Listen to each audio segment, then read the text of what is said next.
Voilà, donc de retour sur la libre antenne, toujours avec Adrien Abosi, toujours, on va un peu parler de cette actualité, dépatouiller un peu cette actualité. Alors il y avait un terme justement qui est très utilisé en ce moment, et c'est vrai qu'on tape dessus, c'est les complotistes. Tout à fait. Et ça, c'est le nouveau terme de novlangue. Enfin, il n'est pas si nouveau que ça, parce que visiblement, l'origine de ce terme daterait des années 60, après l'assassinat de Kennedy. Le mot n'est pas nouveau, mais si tu veux, en revanche, son utilisation massive en vue d'ostraciser est quand même relativement nouvelle. Oui, voilà. Tout à fait. Donc, ils nous ont ressorti ça du fagot. C'est quelque chose qu'on entend beaucoup. Alors, avec le 11 septembre, là, ça prend une autre dimension encore aujourd'hui. Et là, c'est vrai que c'est les grands médias n'hésitent pas, voilà, des complotistes, il y aurait des gens qui seraient férus de complots partout. C'est très intéressant cette question, c'est très intéressant. Avant l'utilisation du terme complotisme, on avait vécu l'utilisation du terme fascisme. Ça ne voulait pas dire que le fascisme n'existe pas. Le fascisme a existé, existait encore d'ailleurs chez certains groupuscules, chez certains groupes. Mais en revanche, ce qui était malhonnête de la part de nos contradicteurs, c'était de nous qualifier de fascistes. Enfin, pas toi, mais si tu veux, comme moi, par exemple, je peux typiquement me faire qualifier de fasciste. Tu sais, moi aussi, t'inquiète pas. Ah, autant pour moi. Ils n'hésitent pas. mais il y a un problème. On pourrait me dire pourquoi, mais il y a un problème anthropologique. Parce que si j'étais de blond aux yeux bleus, je serais le fils d'Himmler. Mais là, physiquement... C'est Farrakhan seulement, là. Voilà. D'accord, il a compris. C'est un peu ça. Mais te disais-je, donc tu vois, le fascisme existe, mais en revanche, on l'appliquait sur tout et n'importe quoi.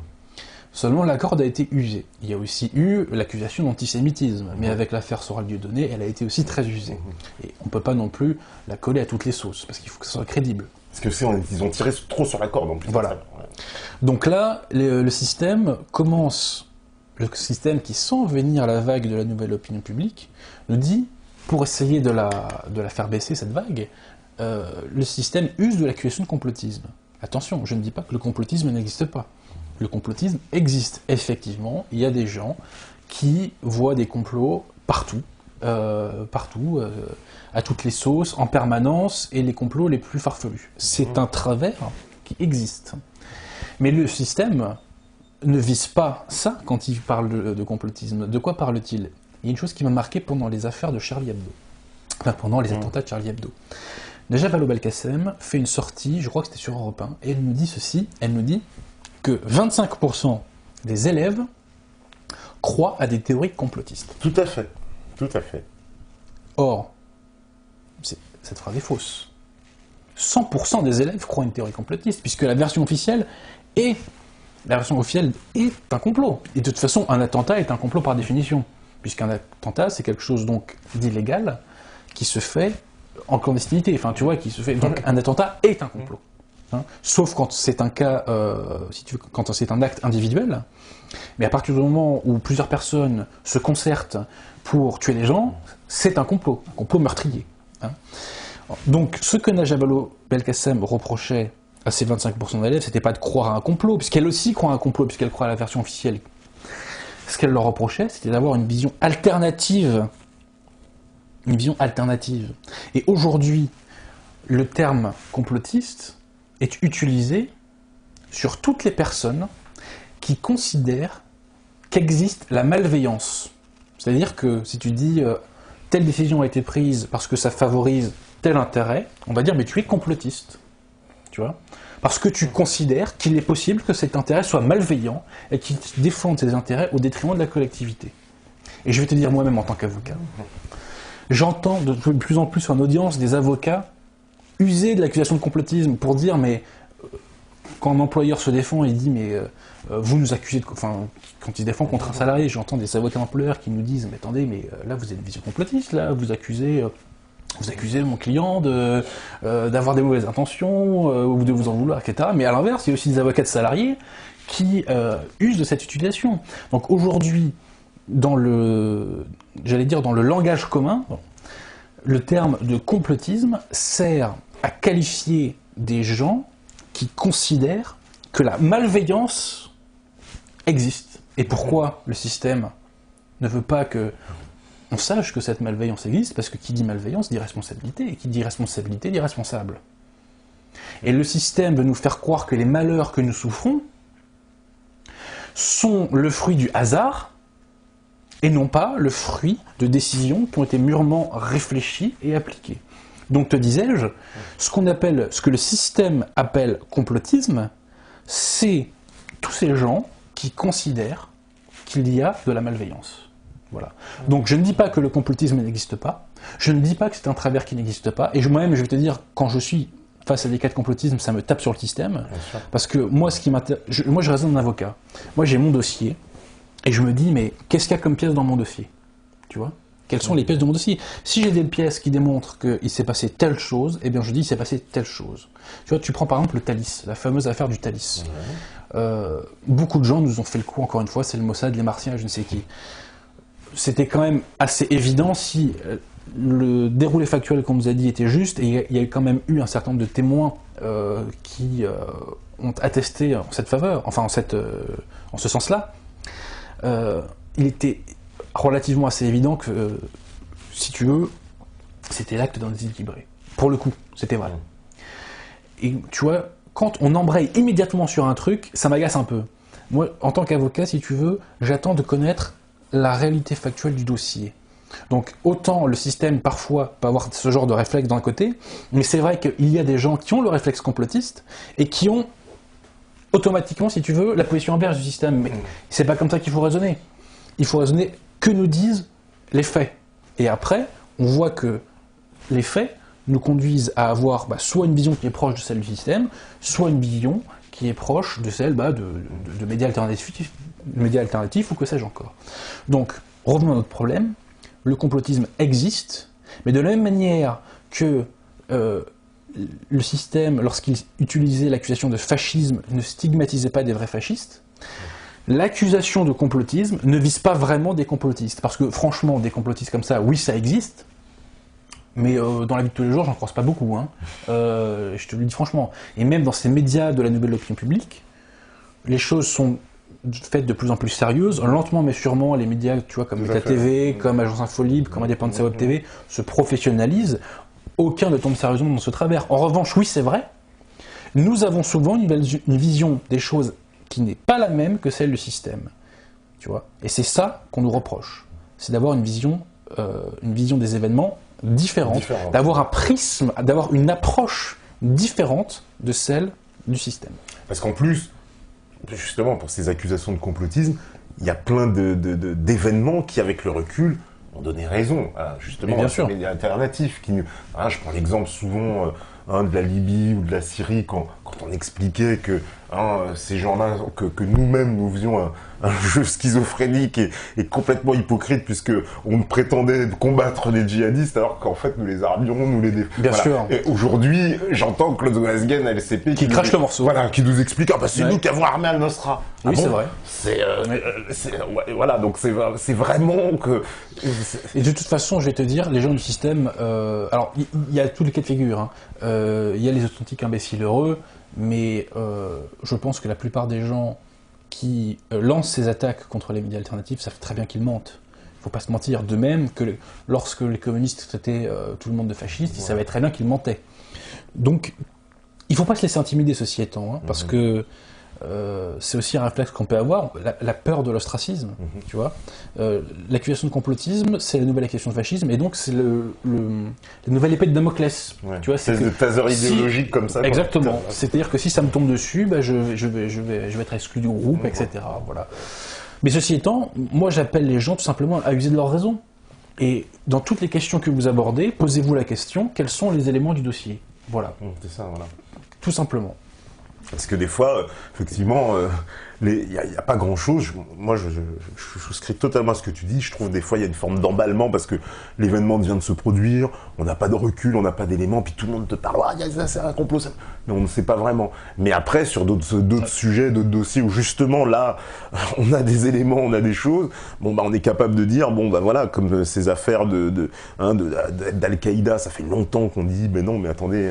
Hein, prenez du recul vis-à-vis de ça quand on vous dit oui, le combat contre le terrorisme, le combat contre le djihadisme, hein, souvent ce sont les mêmes qui fournissent les armes. Bon, ça c'était une accusation de complotisme il y a quelques années. Aujourd'hui, tout se vérifie, quoi. Tout nous donne raison sur ces, en tout cas sur ces aspects-là, quoi. Je le répète, et là je plaide coupable, effectivement, le prisme avec lequel j'aborde la réalité et ma vision du monde est totalement différente de celle de quelqu'un qui est nourri par Charlie Hebdo, par Canal+, par TF1, etc., etc., etc. Et ce qui est très intéressant, c'est que de plus en plus le système est obligé de mentir, parce que la réalité dissonne, que ce soit en géopolitique, sur la question de l'immigration, sur tout ce que tu veux. De plus en plus, la réalité dissonne avec l'idéologie dominante. Et ce que je constate vraiment de plus en plus, et de façon vraiment de plus en plus marquante, c'est l'appauvrissement de la doxa. C'est-à-dire qu'aujourd'hui, les mecs n'ont même plus de niveau, quoi. C'est le discours dominant est de plus en plus bête, de plus en plus stupide. Il est de plus en plus facile à comment te dire, à dénouer, quoi. C'est le système, tu sais, a longtemps reposé, notamment sur la notion d'entertainment. Tu vois, c'est-à-dire que on offrait aux gens un spectacle, on offrait aux gens une mise en scène. Le système aujourd'hui est tellement pauvre, il est tellement obligé de mentir, il est tellement obligé de ne parler de rien, il est tellement obligé de parler d'autre chose que de la réalité, ou de falsifier la réalité, qu'aujourd'hui, son langage ne prend plus. Et il y a un fait qui est très intéressant, c'est l'audience, tu sais, du petit journal, ou enfin du grand journal. Le grand journal qui s'est effondré totalement. C'est très intéressant. Complètement effondré. C'est extrêmement intéressant. Pourquoi ? Parce que il n'y a pas 150 000 émissions qui font l'opinion publique, enfin, l'ancienne opinion publique. L'ancienne opinion publique, oui. C'est surtout des émissions comme, par exemple, l'ancienne émission d'Yves Calvi, C'est dans l'air, c'est des émissions comme celle de Ruquier, et le Grand Journal, si tu veux. Tout à fait. Et là, on en voit une qui s'effondre complètement. C'est tout sauf un détail. Moi, je ne prends pas du tout ça à la légère, ce n'est pas une simple anecdote. Espérons que l'émission de Ruquier s'effondre aussi bientôt. Sachant que, encore une fois, c'est beaucoup les Charlie et les retraités qui regardent toutes ces émissions. Ruquier, j'ai revu l'émission qu'il n'y a pas longtemps avec les confrères, où d'un coup il nous explique « Ah bah aujourd'hui, vous savez, les politiques n'ont plus le pouvoir, c'est d'autres qui l'ont ». Ça aussi, on pourrait... C'est du complotisme, normalement. C'est du complotisme. Parce que quand on expliquait ça il y a quelques années, on me disait c'est du complotisme, là. Oui. Quand je disais, bah non, le pouvoir n'est plus aux mains du gouvernement français, c'était du complotisme. Bien sûr. On voulait expliquer ça. Donc on voit qu'il y a une... Et justement, c'est quoi alors? Ça veut dire que cette nouvelle opinion publique, elle est en train d'avancer, elle marque des points. C'est quoi C'est lent, mais elle marque des points, bien évidemment. D'ailleurs, je pense que tu as dû voir cette interview extrêmement intéressante sur France Inter. Tu sais, c'est un des journalistes qui a écrit un bouquin sur Soral qui est invité. Ah oui, j'ai pas pu la louper. Donc ils évoquent la question Soral, parce que, bon, c'était le... Soral et Dieudonné, si tu veux, participent au storytelling du système. Donc le système est obligé de parler d'eux, parce qu'il faut, dans la logique du système, il faut parler de la France raciste, et Soral et Dieudonné ont été utilisés, et je pense qu'ils se sont laissés utiliser pour illustrer cela. Donc, on parle de Soral. Mais, après avoir évoqué la question Soral, la journaliste embraye et elle lui dit, mais au fait, parce que c'est vrai que Soral fait des chiffres impressionnants, faut pas se mentir. Bien sûr. Quoi qu'on pense de lui. La journaliste de France Inter embraye et elle demande au journaliste qui a écrit ce bouquin sur Soral, mais au fait, il n'y a pas que Soral, il y a aussi Beta TV. Et puis je crois que vous avez fait, elle cite le chiffre de 17 millions de vues. 17, elle se trompe d'ailleurs parce que c'est plus, mais bon, c'est pas grave. Mais c'est vrai que c'est un chiffre absolument hallucinant, sachant que la clientèle de Meta TV, c'est pas la clientèle de Ruquier et du Grand Journal. Tout à fait, oui. Tu vois, nous les extraits de Ruquier et du Grand Journal, on en prend les extraits sur YouTube Dailymotion, mais on regarde pas la télé. La vie est trop courte pour regarder la télé. Donc c'est vrai qu'on a une influence de plus en plus grande. Je vais te dire, bon, ça va faire sourire les gens, mais à titre personnel, moi je suis de plus en plus reconnu dans la rue. Bon, ça peut paraître tout con, mais ça ne veut pas rien dire, tu vois. Non, bien sûr. C'est évident que nous montons lentement mais sûrement, et en face, ils n'aiment pas ça. Et tu sais, j'ai inventé cette expression de nouvelle opinion publique. Tout à fait. Suite à quoi ? En fait, je m'intéresse beaucoup à un historien qui s'appelle Augustin Cochin, qui a écrit sur l'influence des sociétés de pensée et l'influence que ces sociétés de pensée ont eu, comment dire, pour l'avènement de la Révolution française. Voilà. Et je voulais voir ce que François Furet en pensait, parce que François Furet a écrit sur Augustin Cochin dans son livre « Penser la Révolution française ». Et donc, François Furet a écrit sur Augustin Cochin, et il évoque le fait que ces sociétés de pensée ont triomphé parce que elles se sont adressées à de nouvelles couches de la population qui autrefois n'étaient pas visées par les gens lettrés. Avant, les gens lettrés, si tu veux, n'écrivaient que pour les gens de cour, les bourgeois, etc. Et là, les sociétés de pensée ont eu l'intelligence, donc certes, de continuer à s'adresser à ces bourgeois, à ces nobles de cour, etc., mais aussi, via les libelles, à s'adresser aux masses populaires. Tu vois ? Et là, je me dis, putain. Tu vois, et j'ai fait l'analogie. Et je me dis, mais là, c'est pareil. Internet a le même rôle que les sociétés de pensée. Internet s'adresse à des masses auxquelles les médias ne s'adressent plus. Tu vois ce que je veux dire ? Ouais. Et c'est comme ça, et je me dis, mais donc c'est une nouvelle opinion publique qui se forme, tout simplement. Et c'est ce que nous constatons sur Internet, et on voit bien qu'entre quelqu'un qui est fomenté, qui est pétri par la nouvelle opinion publique, et quelqu'un qui, lui, reste dans les codes de l'ancienne, il y a une incommunicabilité. On peut parler de rien.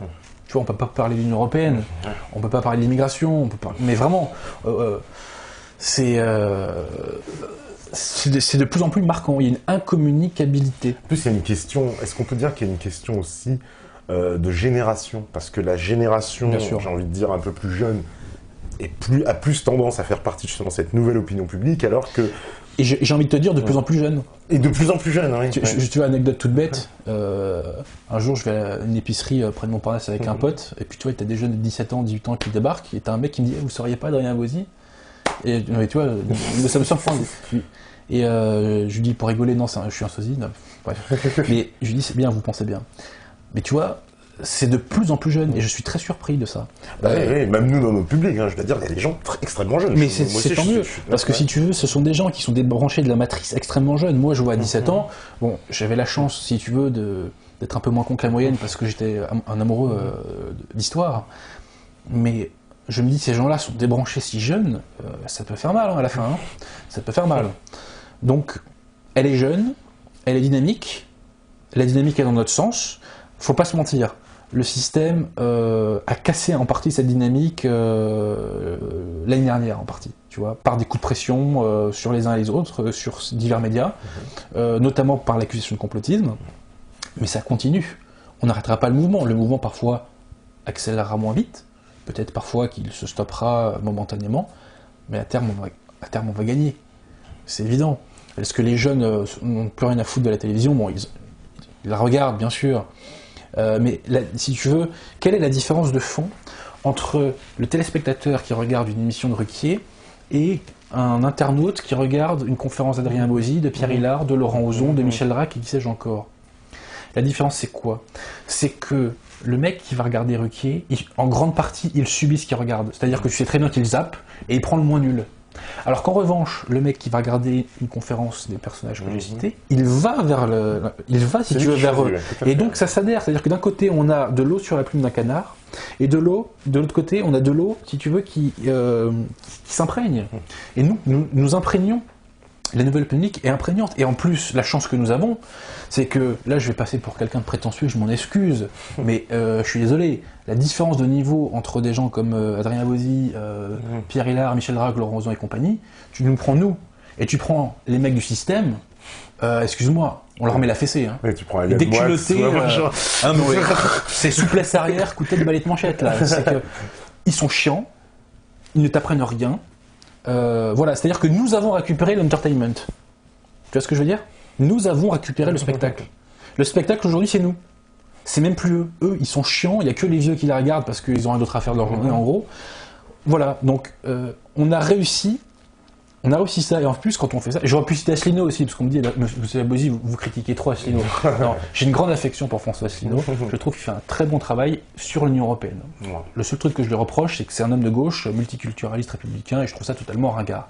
Mais passons sur l'Union européenne, il fait un super boulot, et c'est de même qu'un Ozon, si tu veux, a apporté le concept de rémigration, de même qu'un Pierre Hilard a totalement... si tu veux, a fait une critique, j'allais dire universitaire, j'aime pas trop ce mot, mais une critique scientifique du nouvel ordre mondial, de même que j'ai un petit peu réactivé le concept d'anti-France, tu vois.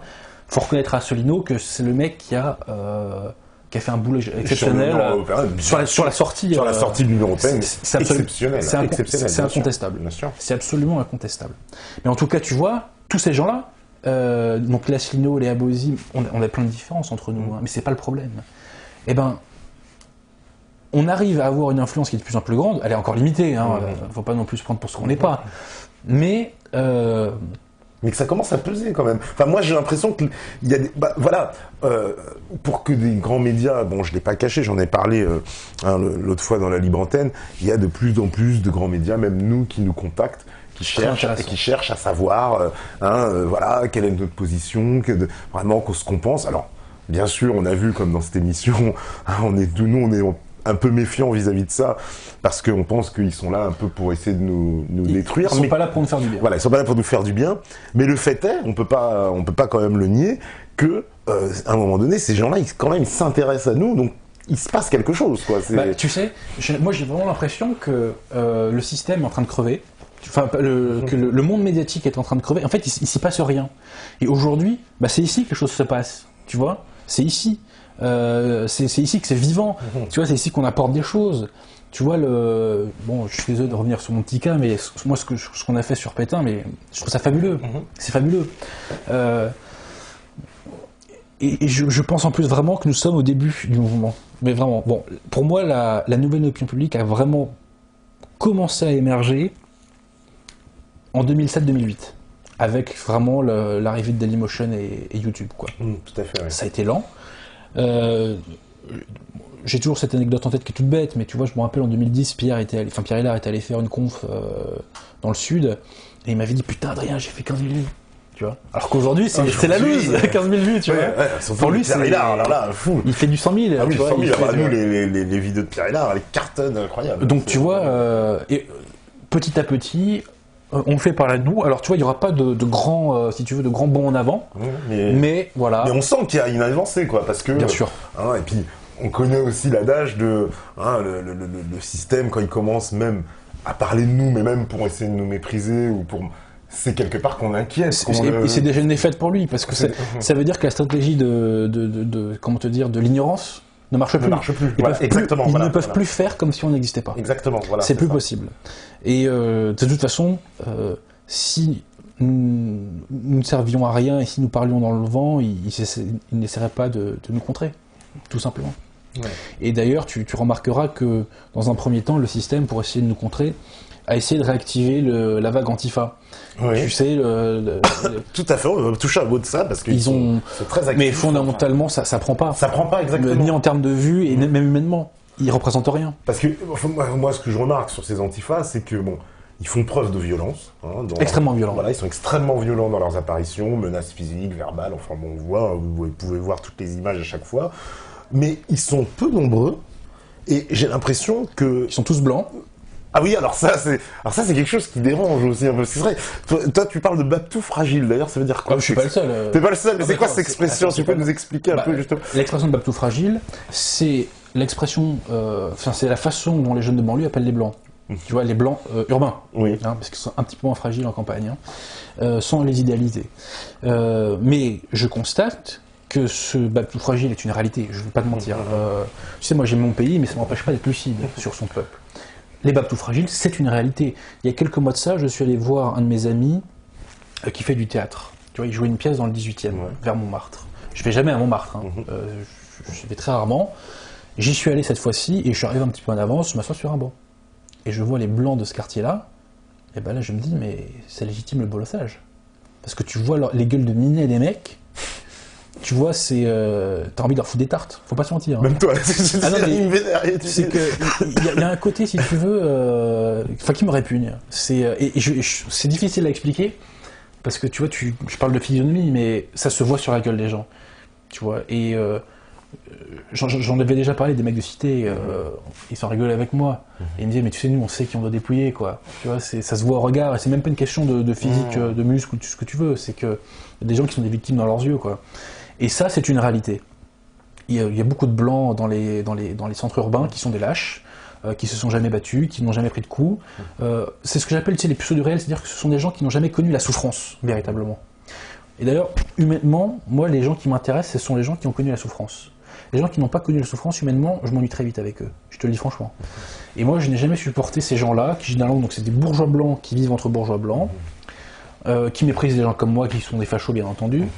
Bon, voilà, tu vois, mais les mêmes tout fragiles existent. Et donc, je note aussi que les antifas qui sont antiracistes, qui aiment l'étranger, qui sont les no-borders, tu sais comme on dit, pas de frontières, les migrants venaient, et tu sais que les antifas en ce moment essaient de récupérer aussi les Noirs et les Arabes de banlieue. Oui, tout à fait. Tu sais, ils fêtent l'anniversaire de Zied Bouna et compagnie, mais tu parles, les mecs, pour eux vous êtes des blancs. De fait, vous êtes tous blancs. Donc c'est bizarre, il n'y a que des blancs chez les antifas, et les antifas ne parlent pas à la banlieue. C'est assez étonnant, parce que ça c'est un peu contradictoire, parce que même souvent, voilà, ils se prétendent antifa, il n'y a que des blancs, et les groupes dits extrême droite, eux par contre, sont vachement plus métissés. Alors c'est quoi, c'est le monde inversé encore, ça? Bah, si tu veux, je pense qu'il y a un truc très simple, c'est que, en fait, l'extrême droite, pour moi, c'est une question d'intelligence, quoi. C'est que l'extrême droite française, je veux dire, quand t'es intelligent, bah, tu deviens plus ou moins nationaliste royaliste, tu vois, tu deviens plus ou moins traditionnaliste, enfin voilà, c'est une question de niveau. Et ça parle aux gens, tout simplement. Ça parle aux gens. Alors que l'antifa qui va te dire contre le capitalisme de façon totalement abstraite, et en plus avec un niveau assez faible en général, qui va te dire on est contre la racisme et compagnie, il parle à personne. Et puis en plus, il y a 30 ans de manip de gauche derrière, donc je pense que les Noirs et les Arabes ont un moment de recul, si tu veux. Et surtout, moi, ce que je note sur ces antifas, c'est que nombre d'entre eux sont parisiens. Ouais. Bah écoute, je vais dire un truc très simple. Pour vivre à Paris, il faut gagner minimum 2000 € net. Minimum 2000 € net. D'accord? Vu leur dégaine, je pense pas que ces mecs-là sont dans des postes qui leur permettent de gagner 2000 € net. Donc soit, si tu veux, soit ils vivent du patrimoine de leurs parents, voilà, soit ils vivent sur leurs parents, ce qui n'est pas honteux du tout en soi. Ce que je dis simplement, c'est que on ne peut pas être un militant révolutionnaire anticapitaliste quand on vit comme ça, messieurs. Faut pas nous la faire. Donc je n'ai rien contre eux humainement, moi j'ai une approche chrétienne, j'ai envie de leur dire rejoignez-nous, tu vois. Ouais. Mais ce que je note aussi, c'est que nous, catalogués à l'extrême droite, on peut vivre sans eux, alors eux ils peuvent pas vivre sans nous. Sorry. Ils ne parlent que de nous tout le temps. Ils n'ont rien à dire. La seule chose qu'ils ont à faire, c'est des rapports de police sur nous. Ils ne peuvent pas se passer de nous. D'ailleurs, je pense que certains d'entre eux, au fond d'eux, tu vois, peut-être valider un petit peu tout ce qu'on dit. Tu vois. Enfin, parce que c'est incroyable. Moi, personnellement, je passe pas ma vie à cracher sur les antifas ou... Enfin voilà, je m'en fous, ils n'existent pas. Des articles sur les antifas, etc. Pour moi, ils n'existent pas. Et je leur souhaite le meilleur dans la vie. Tu vois, j'ai aucun problème à le dire. Mais eux, par contre, alors là, ils sont obligés de nous cracher dessus et de nous insulter, voire de nous menacer physiquement. Ouais, parce qu'ils sont violents quand même. Enfin, ils sont violentés, c'est un peu comme les racailles, ils sont violents à 8 contre 1. Oui, Si tu les croises à 1 contre 1, les mecs, je suis pas sûr qu'ils soient aussi courageux. Oui, parce qu'ils débarquent souvent, mais comme tu dis, dans le rapport de force 8 contre 1. Ça, c'est l'extrême gauche. Tu sais, moi, quand j'étais étudiant, parfois il y avait des syndicats qui voulaient faire des grèves, et la méthode c'était quoi? C'était on débarque à 50 dans l'amphi, quoi. Hein. C'est toujours cette méthode-là de l'intimidation. La gauche fonctionne beaucoup à l'intimidation.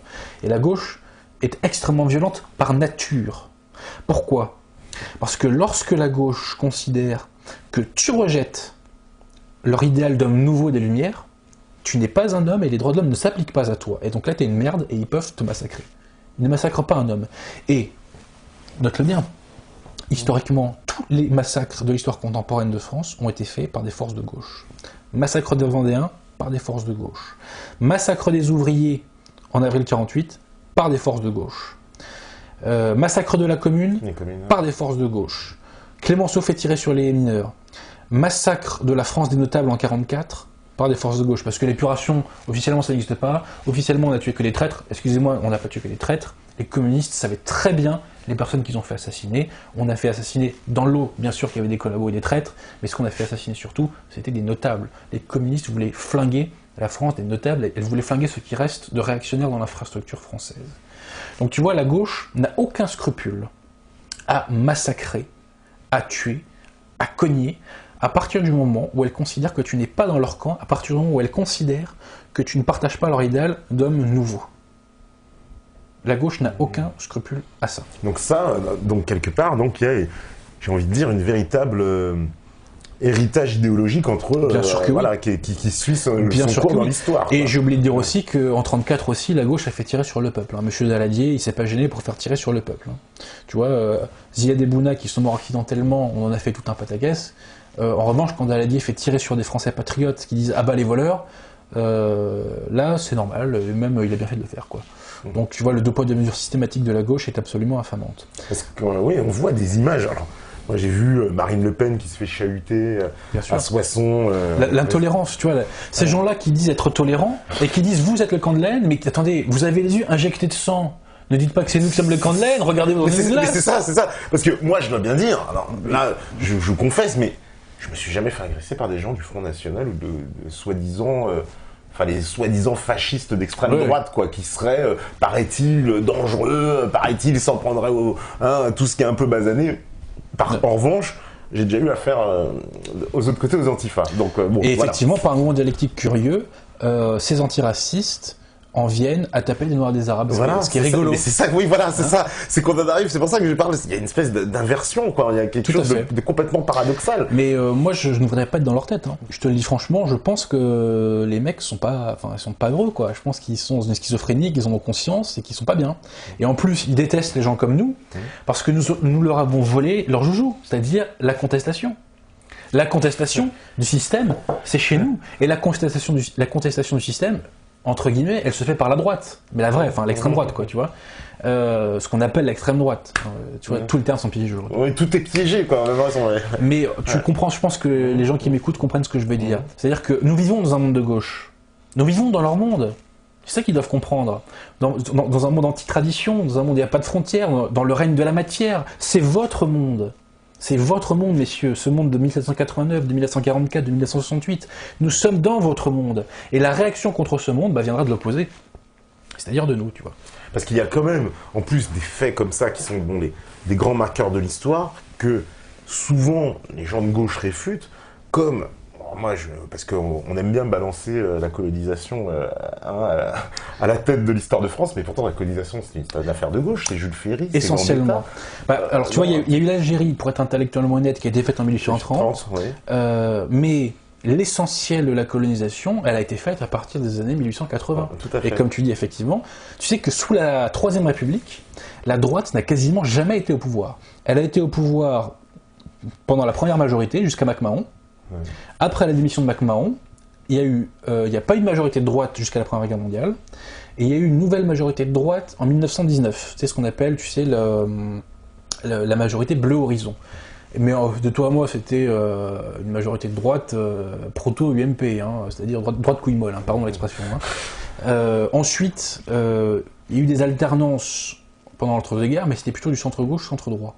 Mais la gauche a quasiment toujours été au pouvoir depuis la Troisième République. Alors, il y a eu 25 ans de gaullisme, mais le gaullisme, c'est de la gauche. Et historiquement aussi, ça c'est un fait que tu pourras... Alors, en plus, c'est vraiment ton sujet, mais avant la Seconde Guerre mondiale, la chambre qui donne les pleins pouvoirs au maréchal Pétain, c'est une chambre de gauche. C'est la chambre du Front Populaire. Du Front Populaire. Et n'oubliez pas une chose, c'est que dans la loi constitutionnelle pour Pétain, dans la constitutionnelle qui donne des pleins pouvoirs à Pétain, il y a l'expression travail, famille, patrie. Donc tu vois, oui. Donc tu vois, c'est la chambre du Front Populaire qui a voté pour travail, famille, patrie. Mais c'est très intéressant parce que ça veut dire que lorsque les circonstances sont trop déchirantes, trop pesantes, trop brutales, des collabos peuvent faire l'inverse de ce qu'ils ont fait avant. Et là, tu vois, je pense aux élites françaises qui peuvent peut-être un jour faire l'inverse de ce qu'elles ont fait. Mais c'est aussi, ce qui signifie aussi, donc c'est bien une chambre de gauche qui déclenche la guerre contre l'Allemagne, quand même. Oui. Non, parce que ça, c'est des marqueurs de l'histoire qu'on jette à la... Alors, c'est plus compliqué.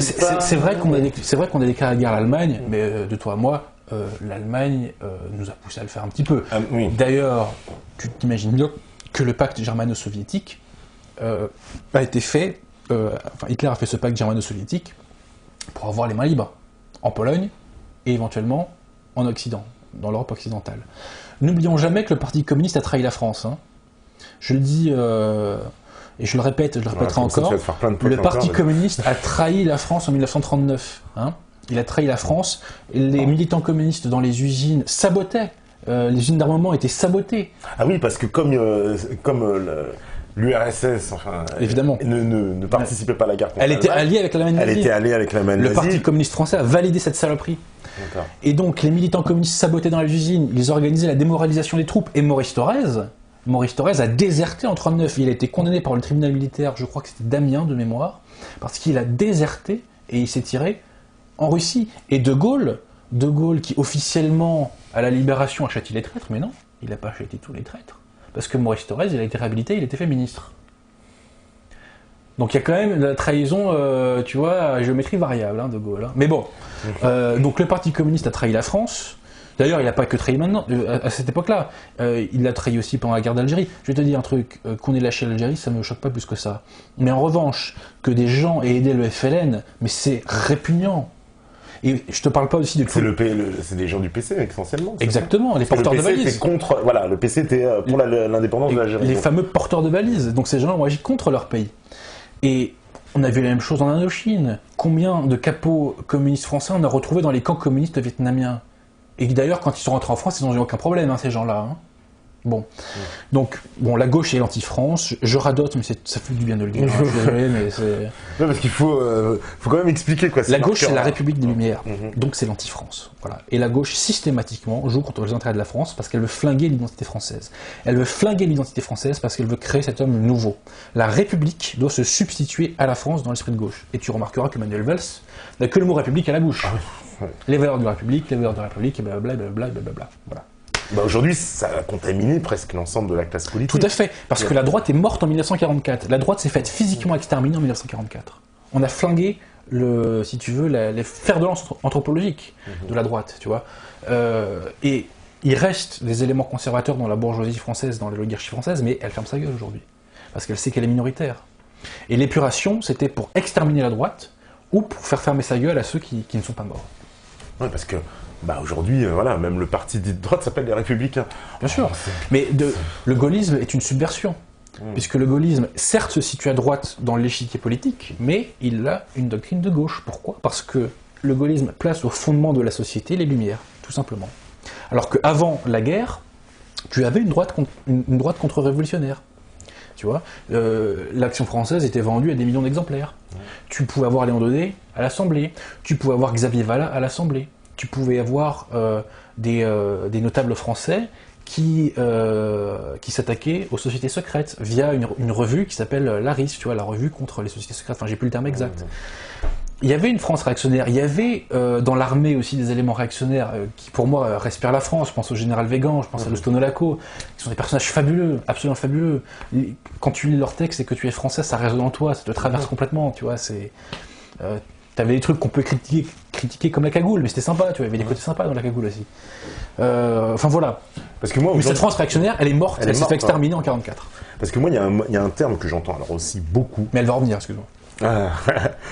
Justement, il y a un terme que j'entends beaucoup, justement, qui vient souvent des gens de gauche qui prétendent combattre ce qu'ils appellent, enfin, il y aurait ce qui s'appellerait les progressistes. Exactement. Alors, qu'est-ce que c'est que cette idée des progressistes? Parce que ça, je l'entends, et dans l'actualité, souvent, en ce moment, j'entends nous sommes des progressistes, etc. Mais le progressisme, c'est les Lumières. Et le progressisme, c'est ce qui consiste à faire avancer la société selon eux, et eux pensent faire avancer la société quand on abolit toutes les normes issues du passé. Le mariage gay, c'est progressiste. Totalement. Parce qu'on abolit le mariage à l'ancienne.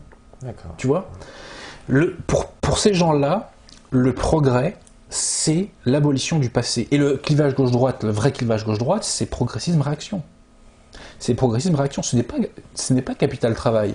Marx, d'ailleurs, quand il fait le manifeste du Parti communiste, note avec justesse que la bourgeoisie est progressiste et que la bourgeoisie pousse à l'abolition du passé au XIXe siècle. Tu sais, le clivage gauche-droite, il y a quelqu'un qui en parle beaucoup mieux que moi, alors il ne faut pas le citer officiellement, mais c'est M. Henri Coston. Et il t'explique très bien tout ça. C'est-à-dire que le progressisme et le capitalisme sont main dans la main. Parce que c'est le progressisme qui fait émerger le règne de la matière. Avant l'émergence du progressisme, via 1789, il y avait des contre-pouvoirs contre le règne de la matière. Il y avait l'Église qui avait des puissances, il y avait les corporations, il y avait le roi, etc.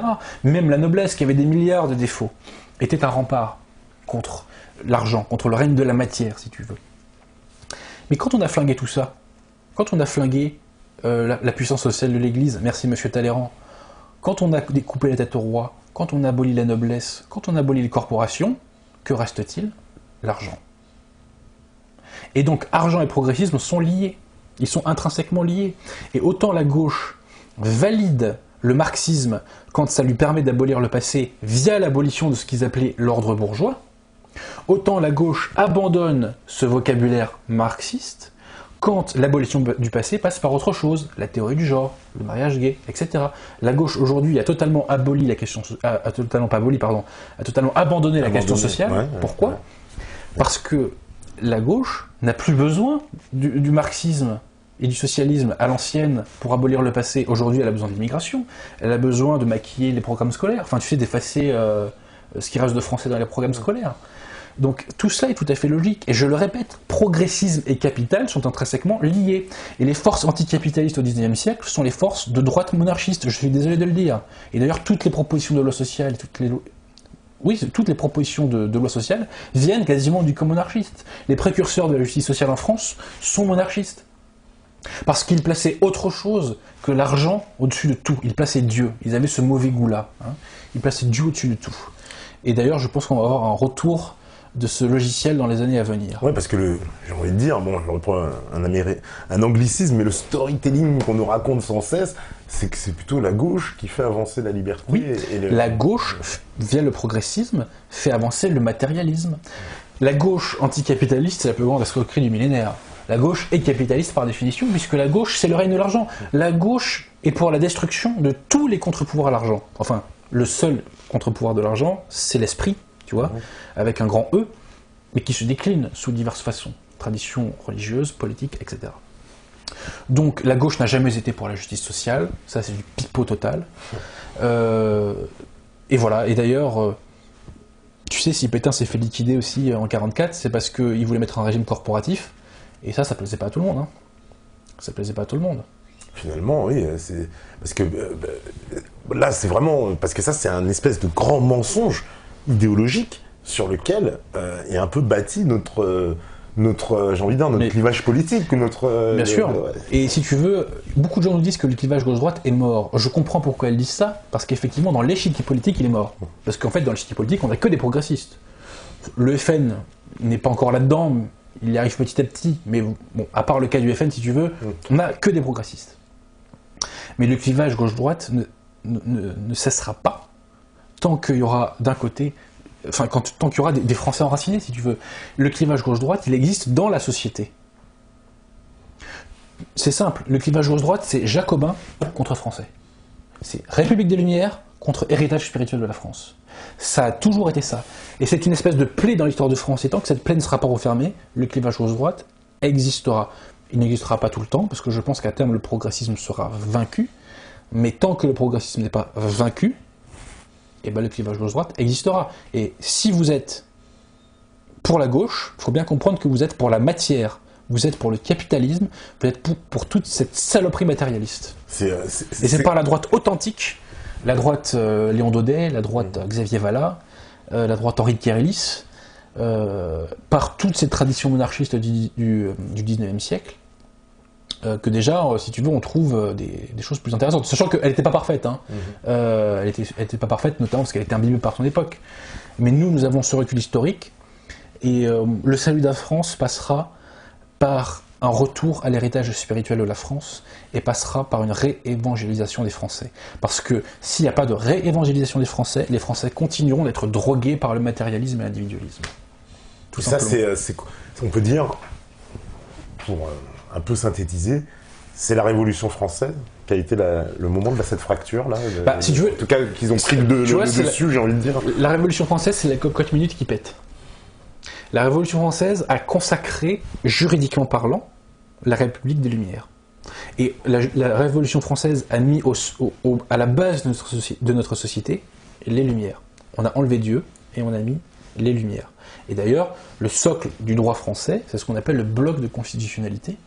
Et le cœur de notre bloc de constitutionnalité, c'est la Déclaration des droits de l'homme et du citoyen, dans lequel il y a des bonnes choses. Mais le problème, c'est pas ce qu'il y a dedans, c'est ce qu'il y manque.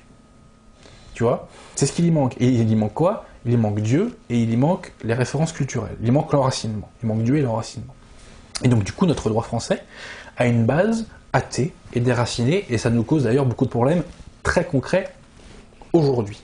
Et donc, la Révolution française est ce qui a fait émerger la chose, mais il y a eu un travail de sape des décennies avant, tu vois, des décennies avant. C'est-à-dire que la noblesse française s'est suicidée en érodant l'ordre chrétien, leur logiciel chrétien.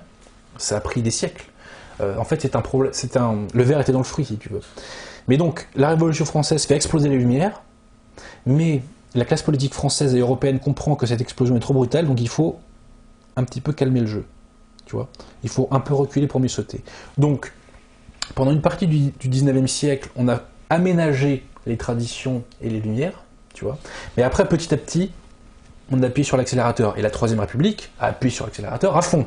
La République est la République déchristianisatrice, par définition. Ah, c'est Jules Ferry qui reprend l'éducation nationale, c'est exactement. D'accord. Ensuite, Pétain arrive, et Pétain veut arrêter ce mouvement, et il l'arrête de fait, et n'oublie jamais, et je le répéterai toujours, que Pétain a reconsacré la France au cœur immaculé de la Vierge, ce qui est totalement hallucinant. En 1943, il a fait ça, c'est totalement hallucinant, c'est totalement, entre guillemets, anachronique. Mais donc Pétain stoppe ça, sachant que tout n'est pas parfait dans ce qu'il a fait, c'est pas ce que je dis, mais il avait compris le fond du problème, et il avait mis à l'amende les gens à l'origine de ce problème. Hein.